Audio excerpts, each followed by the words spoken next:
Welcome, low ego action heroes. This is Debbie Levitt from DeltaCX.com. We're a full service CX and UX consultancy. We do projects, training, and consulting. And welcome to episode 163, all about visual and UI design, resumes, CVs, portfolios, and interviews. Yeah, we usually talk a little bit more about UX and CX here, but UI is part of the family. So let's talk more about what people are looking for when you're applying for a job that specializes more than that.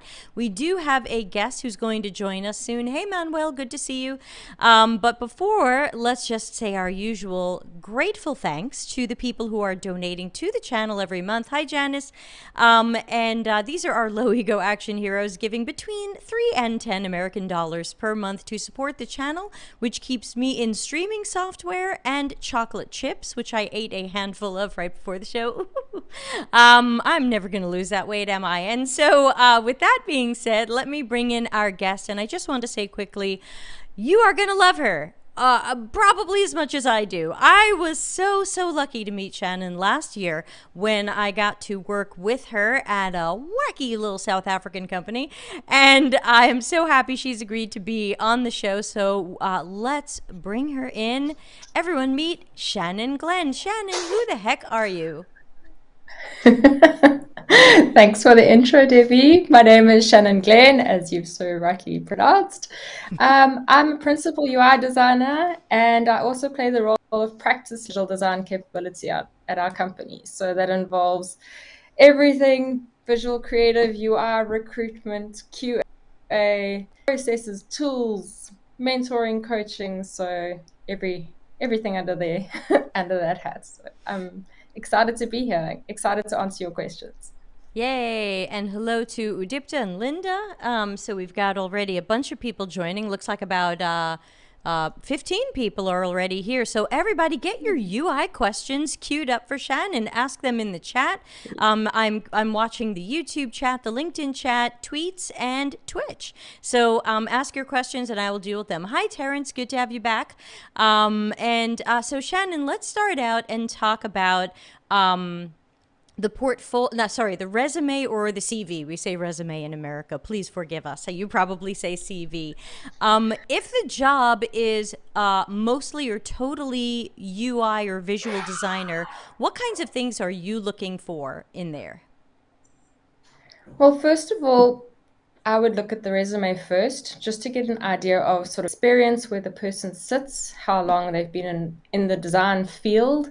They might not necessarily have been involved in UI that long, but as long as they have some sort of graphic design background or digital design background, that's always a major plus. I will look at the CV first. And then if the CV gives me enough meaty information to entertain further, then I'll see if there's a portfolio link, which is a great plus to have on a CV. If not, we go ahead and we request for the for the portfolio to be sent through as well. I want to stop you and ask you about to meaty information. Can you give me some ideas or examples of what in a CV or resume jumps out at you as meaty? I think largely it depends on sort of the companies you might have worked with. So that would be meaty in my opinion. Bigger corporates, sort of less boutique-ish companies, ones that have worked in product design, maybe. Even startups are a great introduction into the field, because you might have a UI designer plus extra. You might have done a bit of UX, you might have done a bit of CX as well, because you're probably in a much smaller team. But I think anything along those lines looks interesting, like you have that knowledge and domain knowledge behind you. Courses are also something great to have on your CV, just to show that you've done a little bit of self-education. It hasn't necessarily been formal. It doesn't need to be a degree as far as I'm concerned, as long as you've tried to upskill yourself somehow personally.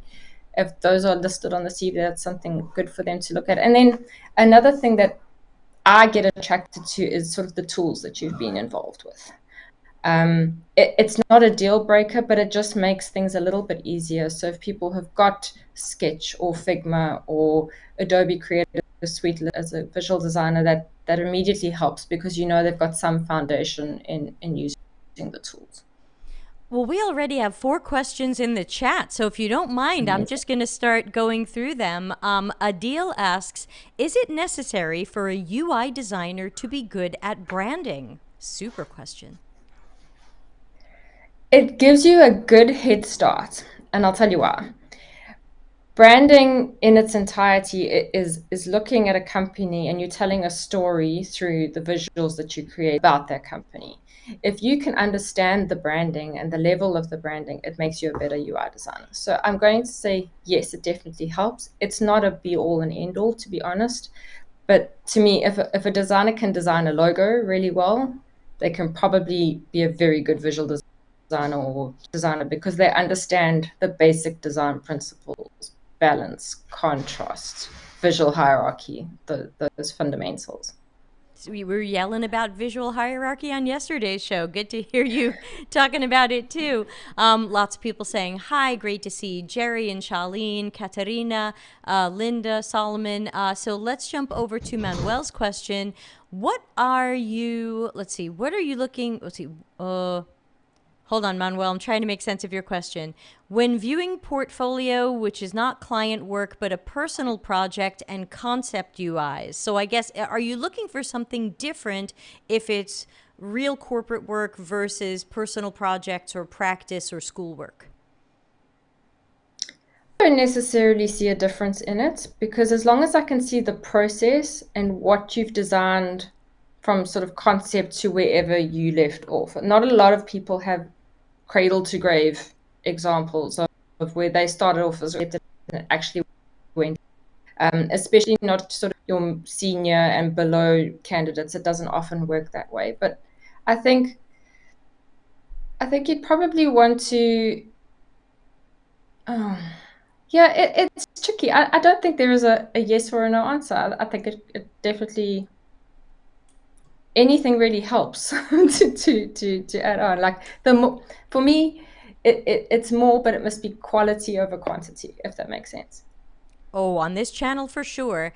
Katerina, your questions probably got a little bit of a long answer. I want to bang out some of the short questions first, if you don't mind, but we're definitely going to talk about what questions you can expect in an interview, so we'll circle back to that. Linda asks, when you say courses, would LinkedIn Learning count for courses or certificates? In my experience, LinkedIn Learning doesn't necessarily have a lot of practical examples to it. So it might help your understanding, so you'd be able to maybe brush up on terminology that you might not be sort of familiar with, but it's not going to give you a tutorial on how to build a login screen, for example, or how to pull components from a design system. It might give you the theory behind it, but it's not necessarily going to teach you how to apply it in a practical situation. I think it will definitely help you to understand, have a better conversation about it. But I would leave it on your LinkedIn profile. I wouldn't necessarily include it on your resume or CV. Got it. And Solomon, some other short questions. Solomon asks, would you exclude a candidate if they didn't list a specific design tool on their resume or CV? I think it largely depends on the role that I'd be specifically looking for. If I was looking for a seasoned senior designer, so maybe 4+ years experience, I'm expecting them to have a suite of tools behind them. It doesn't necessarily need to be one or the other, but probably 2, 3 or more, just to show your versatility and the fact that I'd be able to take you and put you onto a project and you'd be able to work through it without having to learn software on top of that. And let's be honest, most are fairly similar. So if you are pretty strong in one, it doesn't take too much effort to kind of upskill and learn things in new software bits. That's a good point. And also, if you have 3, 4, 5 years or whatever of experience, it probably looks good to show that you've been following tools as they evolve. Hey, I used to use Illustrator, and then I used Sketch. I've started on Photoshop 3. Yes. Now look at it. Now look at me. I'm with you. I got Photoshop in 1994. Do you remember what year you got it? Oh, no, it would have been 2000 or 99, maybe 2000. Yeah. I remember when they first introduced layers, I was crying. I was like, you mean I don't have to make a flat image every time now? Like, I want to marry you, I said to a We gay had man. layers. We still had to make clipping paths to etch an object now. Oh, The hold on. design, That know the deserves pain. this graphic that I like to roll out. Oh, remember Yes, yes, it when? is. Oh boy, when Ra the sun god was reigning. Okay, so let's circle back to Katarina's question because it probably has a longer answer, but it's really important. And Katarina says, "Hi all, tomorrow I will have a UI interview for a junior position. Congratulations. What kinds Good of luck. questions shall I expect? Can you give some tips and tricks?" Oh, this question. I've never been in a UI interview myself, to be honest, but I can tell you the kinds of questions that I typically ask my candidates. They're first going to start off, I'm going to test your knowledge of basic design principles. So brush up on Gestalt, brush up on sort of Yay, your basic Gestalt. yeah, Gestalt. Your terminology, visual hierarchy, balance, proportion, contrast, emphasis, all of those sorts of terms, try and weave them into any of your answers.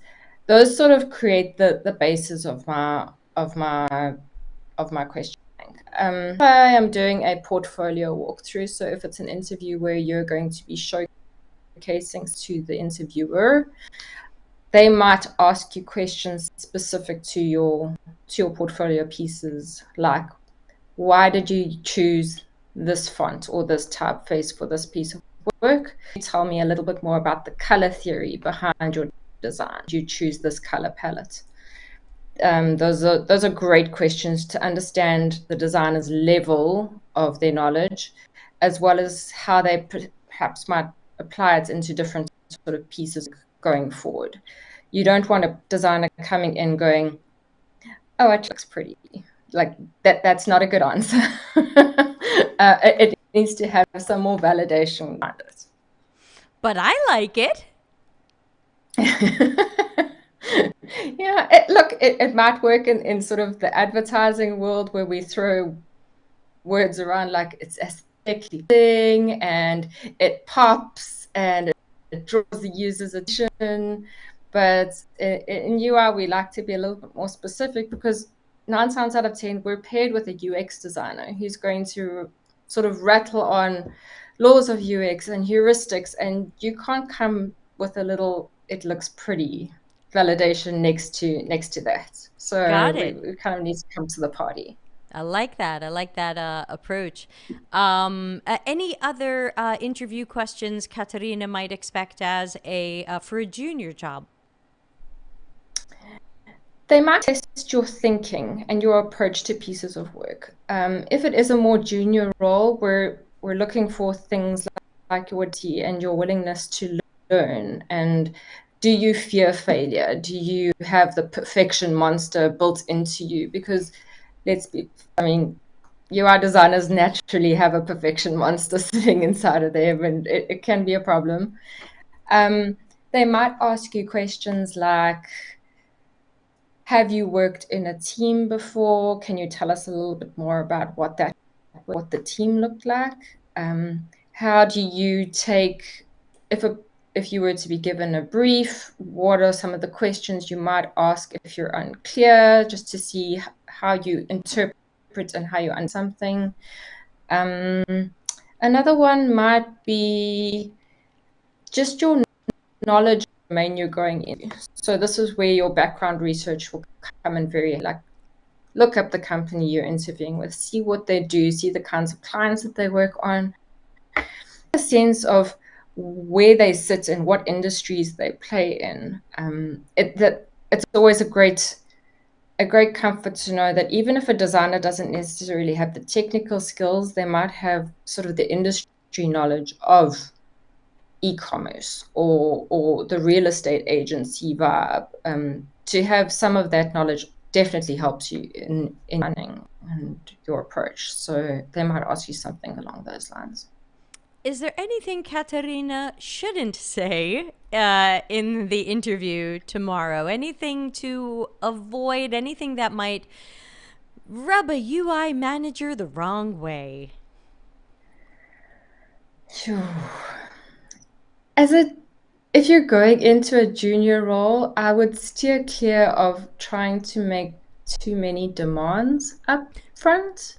As a junior, you're there to learn. You're there to get experience. You're there to feet wet and dive into this career that you've now chosen.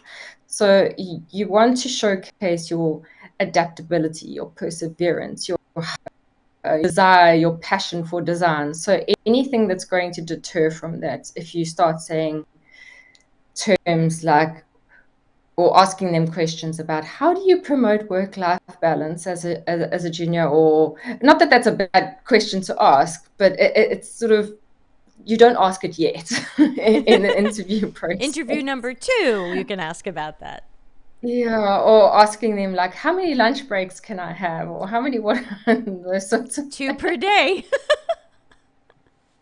How many lunch breaks can I have? It does seem a little early to ask that. You haven't been offered the job, or it's still the first interview. Yeah. Can I have my own But a parking great space? question to ask. Sorry, carry on. Can I have the corner office? Exactly. Those ones.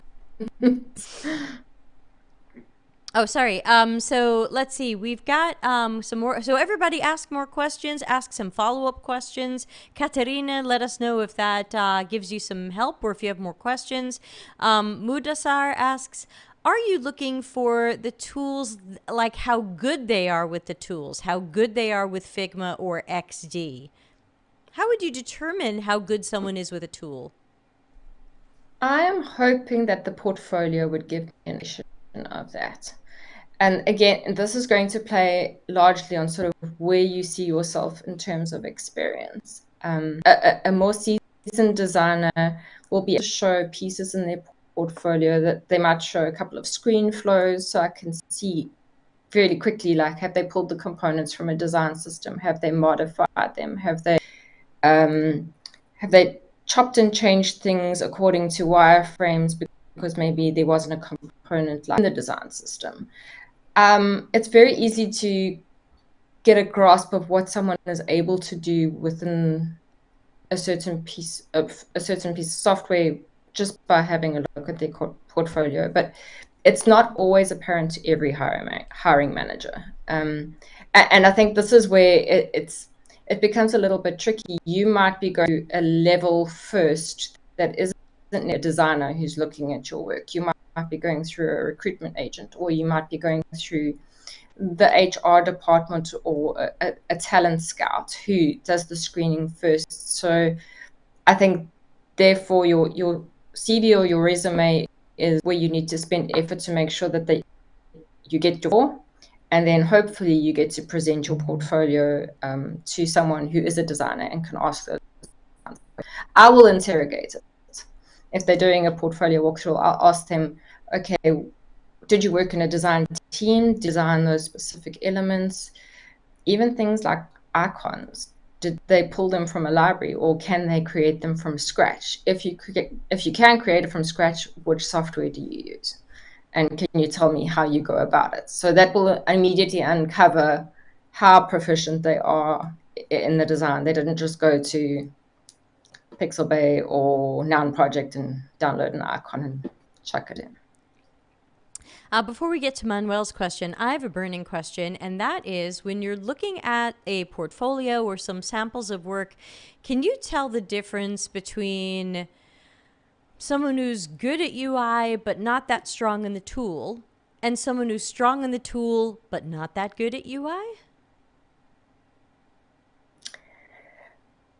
At face value, you probably wouldn't be able to see the difference. I would be able to see if they had a prototype. Okay. So if it was a click-through, and I'd be able to tell.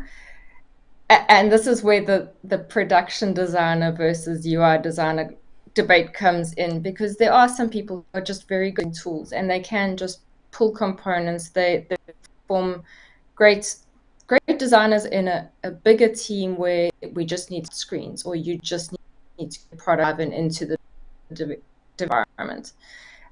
There's a time and a place, but I think when I'm specifically looking for designers, I'm wanting an all-rounder. I want someone who can do that, but can also create things from scratch. So those are going to be the things that I kind of interrogate around. And then that not getting that from the portfolio, and I know this is not a popular approach, but I do have a little task that I can give them, which they get 48 hours to do, and then they can send it back. It is not client work. It is hypothetical, and it's not a big exercise. It just gives me a base to work from. If I haven't been able to get it from the portfolio. You're still using the same one as last year? Still using the same one. It works like a charm. I've seen it. Yeah, it's not so bad. I hate design challenges, but as they go, I thought yours was relatively fair. Let's circle back to Manuel's question.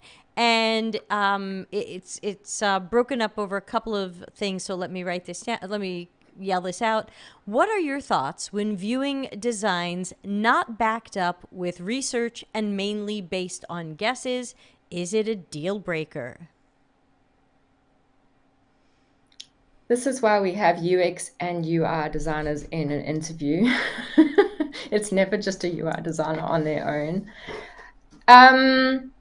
Again, it goes back to, did you work in a team? Because a lot of the time, if the capabilities have been separated, you might not have been involved in the research, and the research might have been sort of dealt with the UX team, the wireframes have been done, they're just handing it over to you for visual design, in which case you'd have a high-level understanding of some of the research that went into it, but you definitely wouldn't be able to break down your synthesis from the research and how did you affinity map it, etc., etc. So to me, not a deal breaker, but as long as you can validate with at least solid design principles, number one, a little bit of research, research and UX knowledge never hurts, but yeah, it's not a deal breaker for me personally. Okay.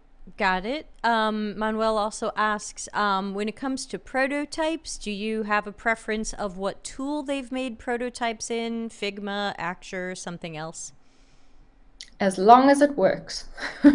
Because there is nothing worse than clicking on prototypes that it now is a broken link, or it links to the wrong thing and it destroys the flow. So if you're going to put a prototype in your portfolio, please check all the links 1,000 times. Get a friend to check the links to make sure that it's making a logical flow before you hand it over. I'm going to give you the round of applause on that one. Yes, for sure.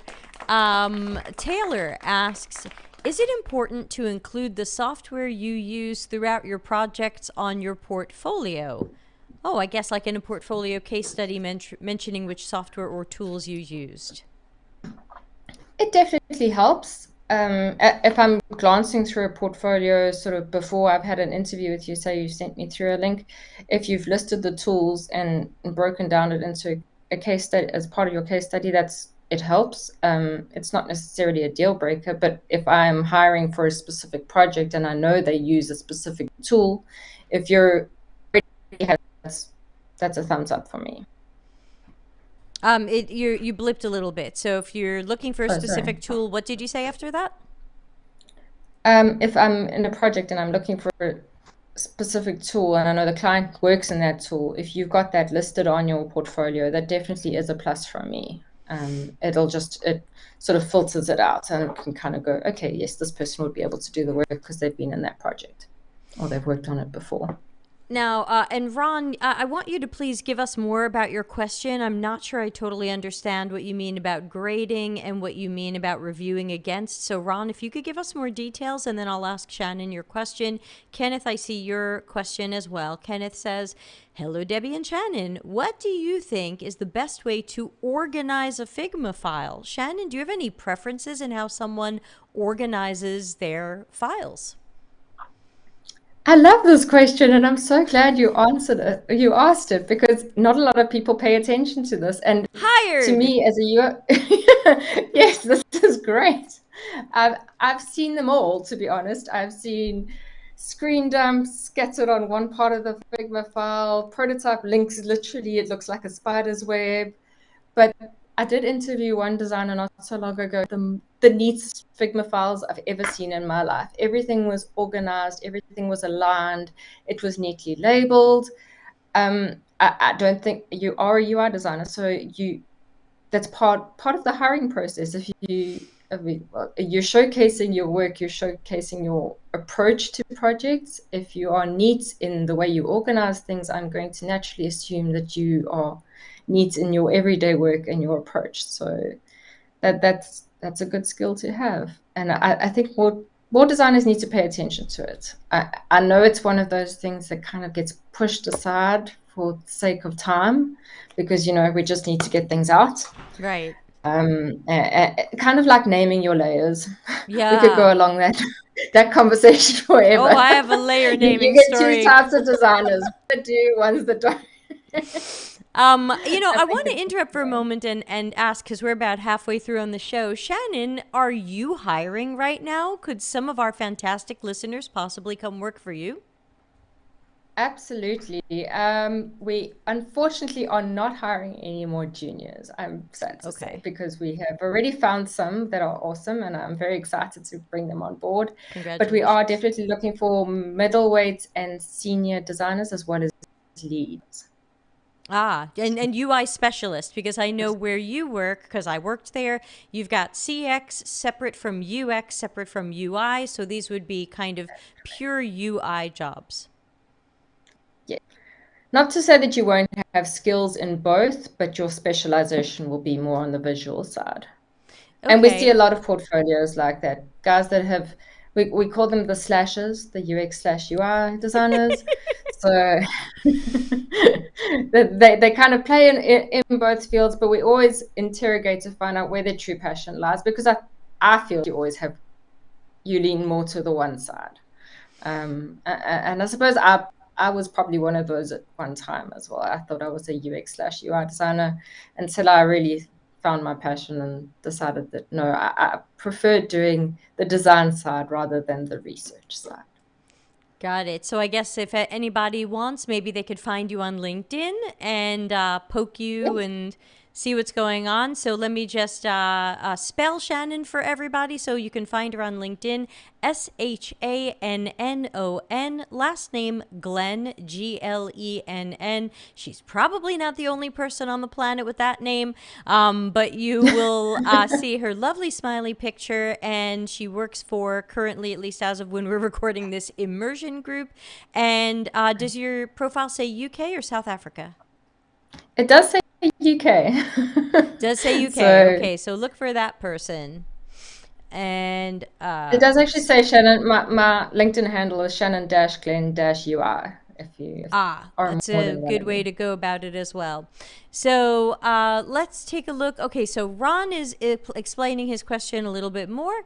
It says, it came in over a few messages, so give me a moment to get through this. I've recently hired a contractor, and I've instructed them to grade for each design element. What subtopics would you recommend to review against dashboards?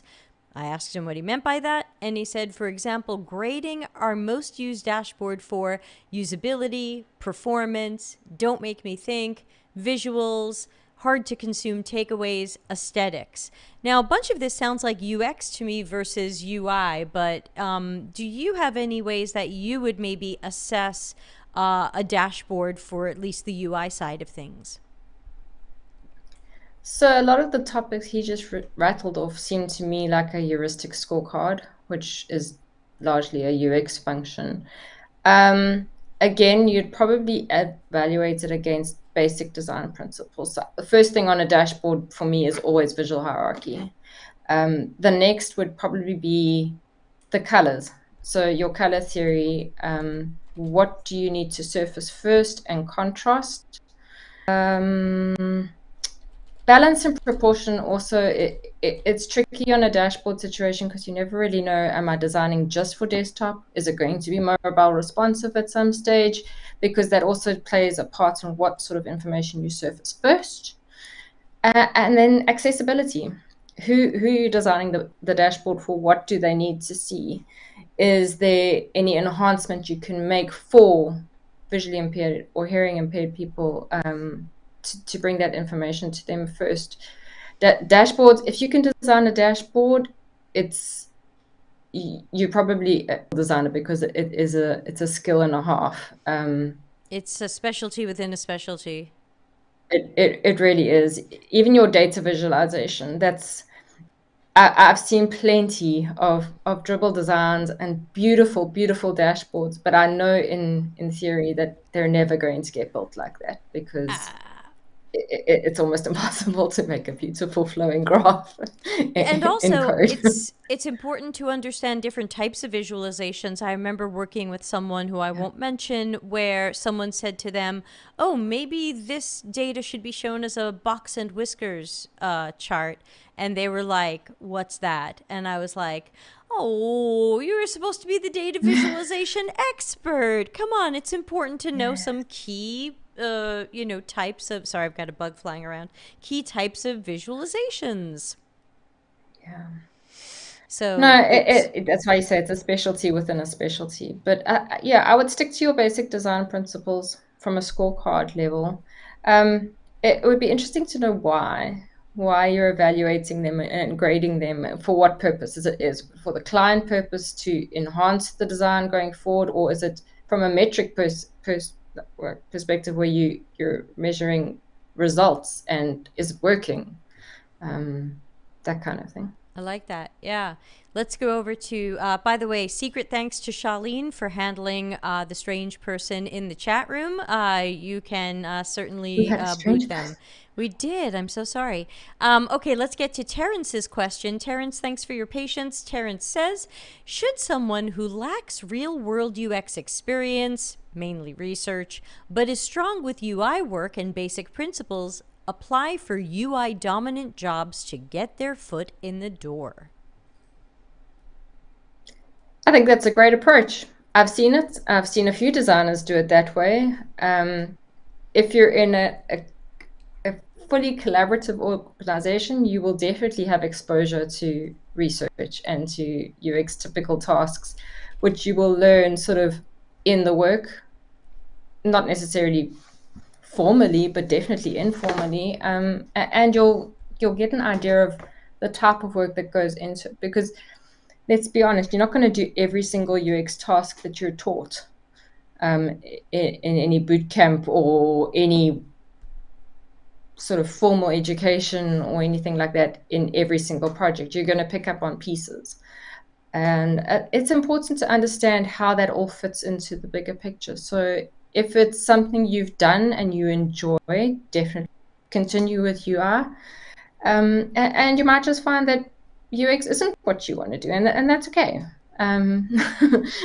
Follow your passion. You must don't do what the world dictates to you. You must do what you want to do and what you enjoy doing, because otherwise you're just going to feel like you're chasing your tail at the end of the day. Yeah, and I want to tag on to that if you don't mind, and that is, if you are really burning to do UX work, UI work could get your foot in the door, but you may or may not be given UX work at that job. So you just have to make sure that if you are in a UI job for X months or even X years, that you're still, oh, thank you for subscribing, that you're still relatively happy with that. Otherwise, you've gone into a job that you're not going to enjoy, thinking it's some sort of stepping stone. So, just stay in touch with yourself. We have a cool question from someone labeled as S. Bibinski, and it says, what is the best way to talk about or show UI work that is under a non-disclosure agreement? Confidential. We get a lot of these because obviously when you're working in a fintech, you pages and pages of NDAs. I have seen a couple of designers white label their designs, so basically strip out some key features like logos or specific fonts and change them around so that we don't know. But we also have a confidentiality clause that goes, if you present it through a walkthrough or portfolio, we're not going to record it and show it and use it anyway. So, I mean, we treat everybody incidentally.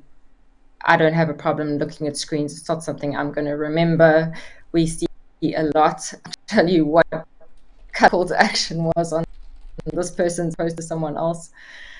So you can go to the effort of labeling it, but alternatively, you could take out key elements from some of that work and show that. So if you had to design perhaps a new filtering system, like a filtering functionality on a website, you could just pull out that component and show how you designed it and what methods you used and what research you did that informed it, sort of a light competitor review. It's always, I love it when designers sort of show their end-to-end process, like what research did they do before they started their design. I love to see a couple of the early designs and thinking, and then sort of what the final result was, instead of just seeing a final result. It's kind of like method marks. I don't know if they do that overseas, but in the schools in South Africa, you get method marks for sort of your mathematics papers. So even if you got the answer wrong, as long as you showed your process and your approach, you could get some marks out of it. And I think it's largely the same thing. I also love seeing before and afters. We see this more in graphic design things, but sort of where it started and where it ended up, and kind of how you got there along the road. Those are great. I love seeing those. That makes a lot of sense. So thinking about portfolios specifically, we hear a lot of rumors that the average hiring manager spends 90 seconds in a portfolio before they decide, I want to interview this person, I don't want to interview this person. How long would you estimate that you tend to spend in a portfolio before you can say, I want to meet this person, I don't want to meet this person? I love looking at people's portfolios. I really, really do. I do see a lot of them. I must admit, it probably takes me about 10 seconds to look at it first. Like your front page and your landing page of your portfolio can normally tell me, yes, I want to continue, or no, I don't. If it's a no, I don't, I will click through a few others to confirm that. But if it's a yes, I do, then I also click through just to see what else is there, what's hidden behind the screen, the other sort of. I see where people have worn many hats. They might have started in graphic or multimedia design, and they've kind of morphed into UI design, and they've separated their portfolios accordingly. So they've kind of categorized it as graphic design and branding, or multimedia digital marketing, and then UI specific. And those are great because I can UI first, check it out. If I'm not seeing everything I want to see in the UI pieces, then I'll go and I'll interrogate the others. So that definitely helps us screen the candidates. I think 90 seconds is probably accurate. If you've designed it well, I can actually get a pretty good overview of what you're like as a designer in 1.5 minutes, definitely. There you go, everybody. You've got somewhere between 10 seconds and 90 seconds to impress Shannon. She knows her stuff. Remember, it's about aesthetics as much as we hate to say it, but in visual design, it really is. You are telling a story through visual imagery, and yeah, this is where we really do judge books by their cover. Yeah, you're designing the cover. We've got some great questions coming through the chat. Let's start with Dylan, who asks, what things about an applicant's landing page make you click out, or what makes you continue? Yeah, what on the landing page draws you in or makes you go, ugh?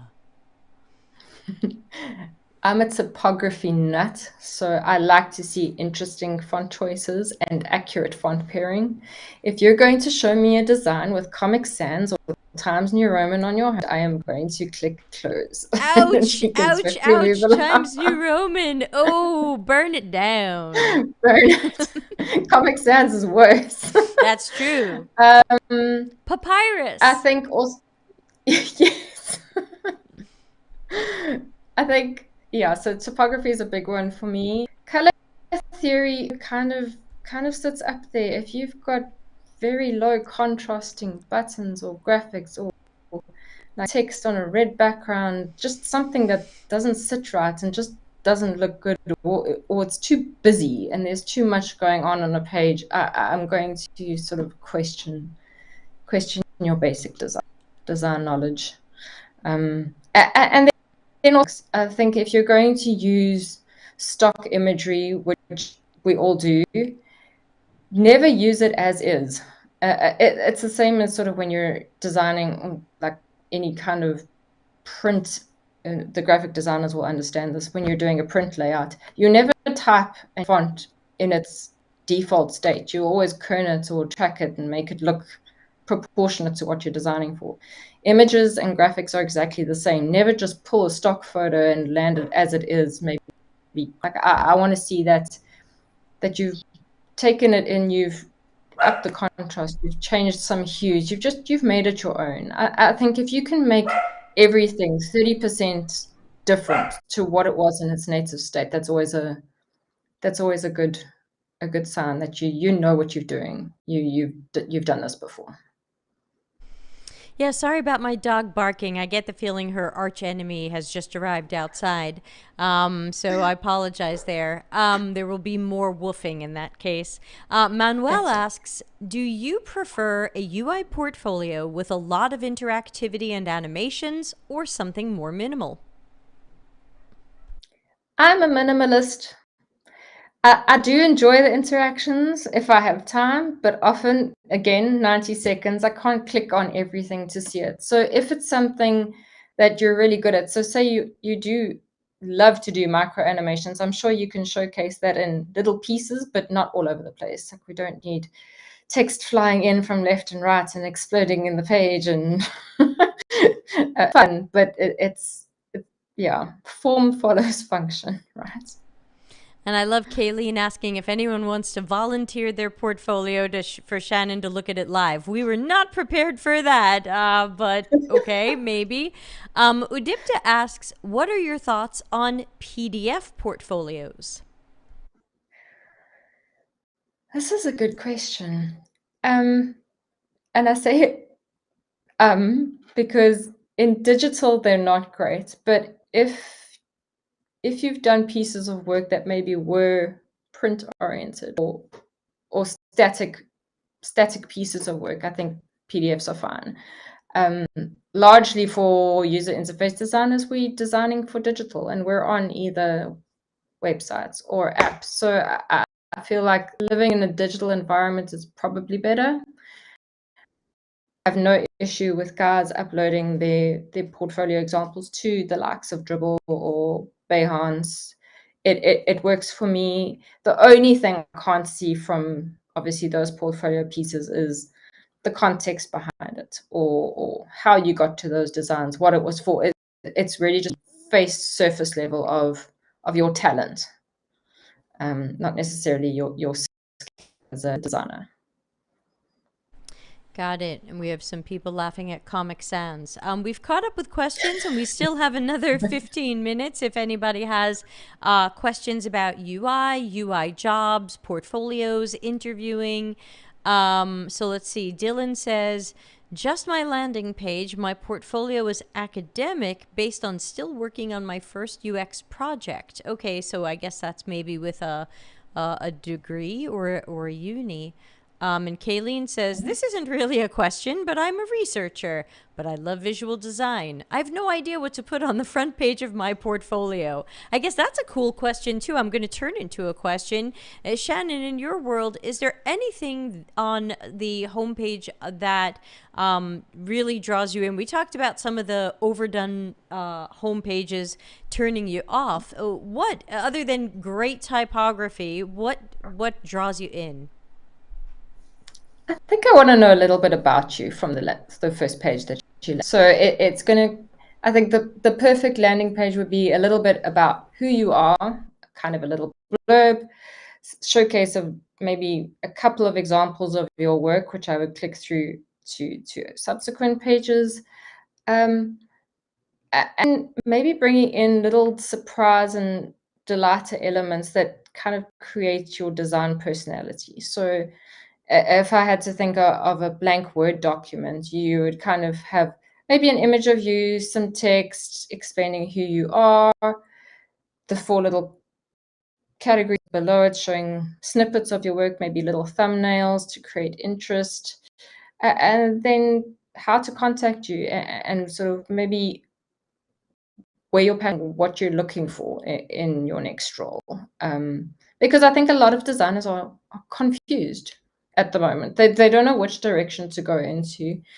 They know they want to be a design, quite sure which area to specialize in, and getting through a couple of job descriptions to understand, like, okay, this sounds really interesting, or this doesn't sound interesting, and to kind of filter it to that. And there's a few people who will say you should tailor your portfolio to the job you're applying for. I tend to disagree, because that becomes very time intensive. If you have all the time in the world, be my guest, but rather give someone an overview to ask questions and to interview for. So it's kind of like your own personal sales brochure.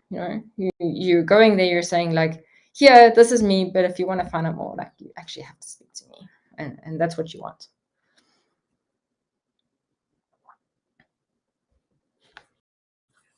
I've lost audio. Sorry, it was woofing, so I muted myself. Ron asks, do you find many colorblind users? Do you automatically build that in, or just as needed? I know what my answer to that is. No, you do not To be do honest, colorblind as needed. You always make everything accessible. exactly. I was going to say, I don't personally know any, and I've never been in an environment where we've tested necessarily people who have had some color blindness. But yes, you always design for it so that you know that you've covered all your bases. Yeah, it's part of accessibility. You have to design for color blindness and color contrast and other things as well. So yes, you do. This is not something we worry about later. This is not something we add on later. This is not a feature we upvote. We take care of everybody up front. We bake it in. Taylor says, would it be okay to showcase both graphic design and UX work in the same portfolio? Yes, it's showing me what you're capable of as a designer. So even though you might be specializing in one, you still have that definite domain knowledge in something, which is a huge plus. UI cannot exist without UX. We literally are tied at the hip. And the more you know about UX, the better your designs become. Otherwise, you kind of just being a yes, and you're taking directions and you're creating stuff without understanding why. So definitely, and you can include the better in terms of showing your overall skill set, but be very selective about the types of skills you're showing, because you don't really want to show the logo you did for your mum-in-law's neighbor when you just finished college 30 years ago. Like, that's probably not relevant. But I always say choose your You don't favorite want to see pieces my of work. 1996 graphic design work? You don't want to see mine, that's for sure. When Photoshop had difference clouds. Let's go back to better questions than mine. Nadu is here. Good to see you. And the question is, what's your thought on portfolios on Behance? Would you interview a UI designer who only had their portfolio on Behance? Or however it's pronounced. Sure.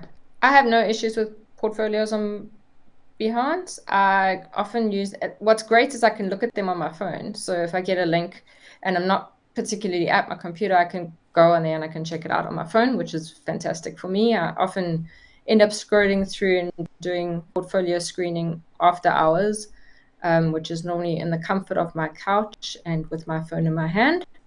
So I have no issue. I think if you can give a little bit of detail, so if it is just an image or a series of screens that you've designed, maybe a little detail as to what the project was about, kind of a short little snippet and an overview of what your role was in that project and what you intentionally had to do, and whether it was actually finished or not. Like, did it hand it over? Is there a live link? I love looking at live links, because let's be honest, a lot of the time you can design the most amazing design, because live isn't a true reflection of what you designed in the first place. So that's also a good thing for me to see how you work with those challenging stakeholders and the design process in sort of bigger organizations where the development team might not well, they might not be big enough to build all the features, so they rush, or they might not have the right skill sets to build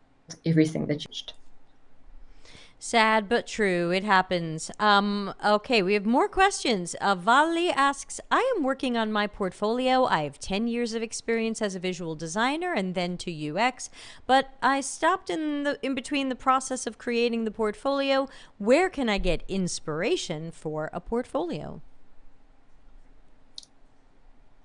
I would probably start on Dribble or Behance, just from inspiration point of view, not necessarily looking at how other people have designed their portfolios, but seeing the kind of work they're showing. It's a great question.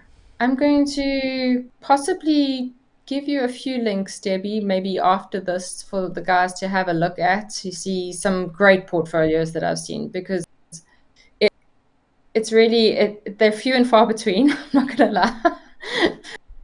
But I think the portfolio is an extension of the designer. You often find that the character of a person, because we're artists, we wear our hearts on our sleeves, it just comes through in the portfolio. So when it's interesting and it's quirky, I mean, I really don't want to particular how many cups of coffee you have in a day, but I really love seeing things like hobbies, and if they have cute little icons in them to explain those hobbies, especially if they're strange hobbies, like, I don't know, collecting spiders or something unusual. Like, I want to know who you are, and that kind of needs to come across. I'll see if I can pull some links through.